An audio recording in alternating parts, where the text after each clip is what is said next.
ನನ್ನ ಹೆಸರು ಆನಂದ TS ಅಂತ, GPT ಇಂಗ್ಲೀಷ್ ಟೀಚರ್, GHPS ವೀರರಾಘವನಪಾಳ್ಯದಲ್ಲಿ ಕಾರ್ಯನಿರ್ವಹಿಸ್ತಾ ಇದ್ದೀನಿ. ಶಿಕ್ಷಣ ಫೌಂಡೇಶನ್ ವತಿಯಿಂದ ವಾರಕ್ಕೆ 1 ಅಥವಾ 2 ಬಾರಿ, ತಿಂಗಳಿಗೆ 4 ರಿಂದ 5 ಬಾರಿ ನಮ್ಮ ಶಾಲೆಗೆ ಭೇಟಿ ಕೊಟ್ಟು ಮಕ್ಕಳಿಗೆ ಹಲವಾರು ಚಟುವಟಿಕೆ ಪುಸ್ತಕಗಳನ್ನು ಕೊಟ್ಟು ತುಂಬ ಉತ್ತಮವಾಗಿ ಕಾರ್ಯನಿರ್ವಹಿಸ್ತಾ ಇದ್ದಾರೆ. ಇದರಿಂದ ಮಕ್ಕಳಿಗೆ ತುಂಬ ಅನುಕೂಲ ಆಗ್ತಾ ಇದೆ.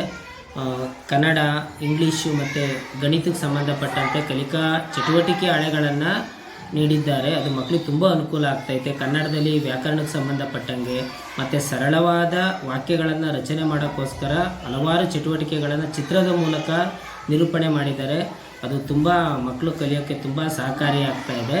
ಹಾಗೆ ಇಂಗ್ಲೀಷ್ ಬುಕ್ಕಲ್ಲಿ ಎಲ್ಲ ಚಟುವಟಿಕೆಗಳು ಅಂದರೆ ಪಾರ್ಟ್ಸ್ ಆಫ್ ಸ್ಪೀಚ್ ಇರ್ಬೋದು, ಮತ್ತು ಸೌಂಡ್ಸ್ ಇರ್ಬೋದು, ಬ್ಲೆಂಡ್ಸ್ ಇರ್ಬೋದು, ಕಾನ್ಸೊನೆಂಟ್ಸ್ ಇರ್ಬೋದು, ಎಲ್ಲ ವಿಷಯಗಳನ್ನು ಚಟುವಟಿಕೆಯ ಮೂಲಕ, ಚಿತ್ರಗಳ ಮೂಲಕ ಮಕ್ಕಳಿಗೆ ಕೊಟ್ಟಿರೋದ್ರಿಂದ ಮಕ್ಕಳು ಸುಲಭವಾಗಿ ಇಂಗ್ಲೀಷನ್ನು ಕಲಿಯೋಕ್ಕೆ ಮತ್ತು ವಾಕ್ಯಗಳನ್ನು ರಚನೆ ಮಾಡೋಕ್ಕೆ, ಪದಗಳನ್ನು ಬರೆಯೋಕ್ಕೆ ತುಂಬ ಸುಲಭವಾಗಿದೆ.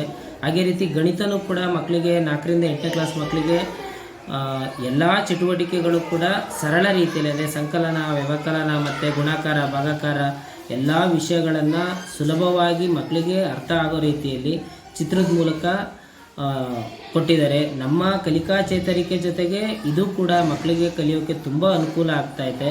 ಇದರಿಂದ ನಮ್ಮ ಶಾಲೆ ಮಕ್ಕಳು ಕೂಡ ತುಂಬ ಚಟುವಟಿಕೆಯಿಂದ ತುಂಬ ಖುಷಿಯಾಗಿ ಈ ಅಭ್ಯಾಸ ಪುಸ್ತಕಗಳನ್ನು ಬರೆದು ಕಲಿತಾ ಇದ್ದಾರೆ. ನಮ್ಮ ಶಾಲೆಯ ಪರವಾಗಿ, ನಮ್ಮ ಮುಖ್ಯ ಶಿಕ್ಷಕರ ಪರವಾಗಿ ಶಿಕ್ಷಣ ಫೌಂಡೇಶನ್ಗೆ ತುಂಬ ಹೃದಯದ ಧನ್ಯವಾದಗಳನ್ನು ಅರ್ಪಿಸ್ತಾ ಇದ್ದೇನೆ.